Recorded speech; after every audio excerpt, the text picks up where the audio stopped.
آپ یہ ماں کے پیٹ سے نکلنے کے بعد سے جو ہے زندگی کے آخری سانسیں جب تک آپ لے رہے ہیں اس وقت کے سارے جو ہے ساری میموری آپ کے بالکل سامنے آ جائے گی. وہاں پہ کچھ نہیں بولے گا. پھر وہاں اصل ہمارا جو موضوع تھا یہ تو خطبے کا نچوڑ اور اس کا مفہوم کچھ بہرحال یہ ہو گیا. اور اصل ہمارا جو مفہوم ہے درس قرآن کے حوالے سے مالی حقوق کے تحفظ کا قرآنی دستور. مالی حقوق جو ہے اسلام میں عبادات کے ساتھ ساتھ معاملات کی بھی بڑی اہمیت اور اس پر بھی بڑا زور دیا اسلام نے. اور قرآن کریم کی جو ہے سب سے لمبی آیت سورۃ البقرہ کی 282 نمبر آیت ہے. اور یہ کس حوالے سے؟ عبادات کے حوالے سے نہیں ہے. قرآن کریم کی سب سے لمبی آیت ہے, طویل آیت ہے, یہ ہے معاملات کے حوالے سے.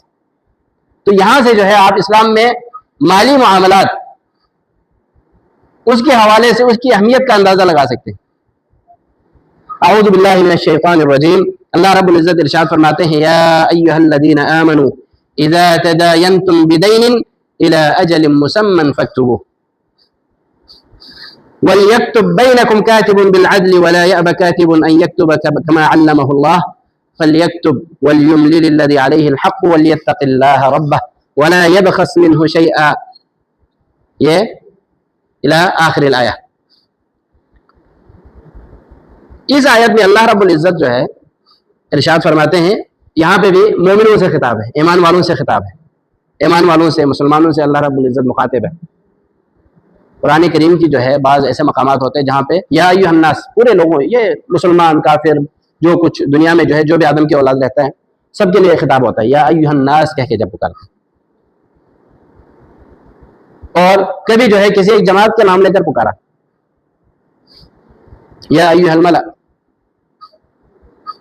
اور اکثر جو ہے قرآن کریم کے ایسے مقامات آئے کہ مومنوں سے خطاب فرمایا اللہ رب العزت نے. اور یہاں پہ بھی اس آیت میں بھی مومنوں سے خطاب ہے. فرمایا کہ اے ایمان والو, اے وہ لوگوں جو ایمان کا دعویٰ کرتے ہیں.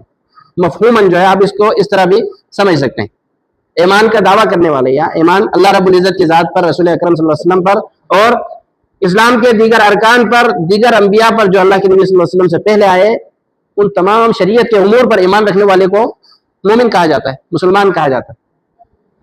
یہاں پہ جو ہے خطاب کر کے ایک خاص چیز کی طرف اشارہ فرمایا جس کی بڑی اہمیت ہے اور بڑی فضیلت ہے کہ مالی معاملات ہم میں سے ہر کوئی کرتا ہے.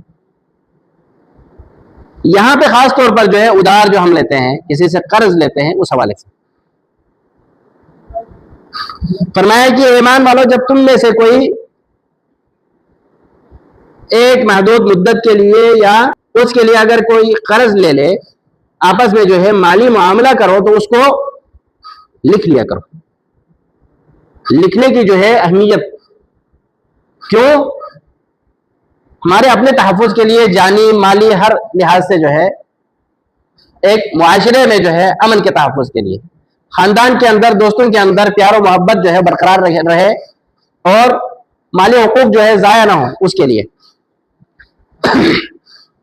آج کے اکثر جھگڑے, خاندانی اختلافات, دوستوں کے ساتھ جو ہے پیار محبت جو دشمنی میں, عداوت میں بدل جانا, یہ سب ان سب چیزوں کی وجہ کیا ہے؟ مالی معاملات ہوتے ہیں. مالی معاملات میں کیوں ہوتا ہے؟ کیونکہ ہم جو ہے قرآن اور حدیث پر, قرآن و سنت پر ہم عمل کرتے نہیں ہیں. قرآن نے ہمیں حکم دیا لکھنے کا, کوئی کسی کو آپ 100 ریال دے دیں, 1000 ریال دے دیں, 1,00,000 ریال آپ کسی کو قرض دے دیں, لکھ لیا کرو. ہم میں سے اکثر ایسے ہوتے لکھتے نہیں ہیں, ایسے ہی دے دیتے ہیں, دوست تو ہے یا اپنا ہے, خاندان کا کوئی لیتا ہے اپنا. آپ کا بھائی ہی کیوں نہ ہو, بھائی الگ ہو گئے, مالی معاملات الگ ہیں. کھانے پینے کا جو ہمارا جو ہے یہ کھانے کی نالی جو ہماری نیچے جا رہی ہے الگ ہے. اگر آپ کا بھائی کھا لے, آپ کی بھوک تو نہیں مٹے گی. اللہ رب العزت کو معلوم تھا, اسی لیے جو ہے کوئی بھی مالی معاملہ کرو اپنے بھائی کے ساتھ بھی کرو, لکھ لیا کرو.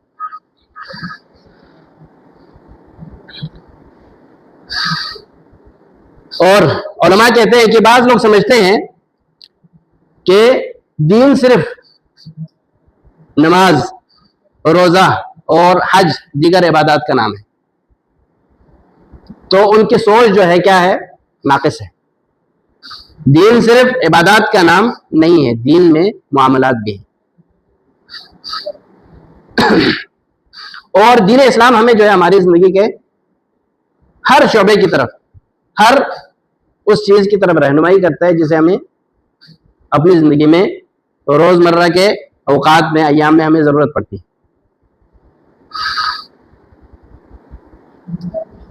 اور اسی طرح رسول اکرم صلی اللہ علیہ وسلم نے ارشاد فرمایا کہ المسلم اخو المسلم، مسلمان مسلمان کا بھائی ہے، اور فرمایا کہ نہ اس پر ظلم کرتا ہے اور نہ اسے بے یار و مددگار چھوڑتا ہے.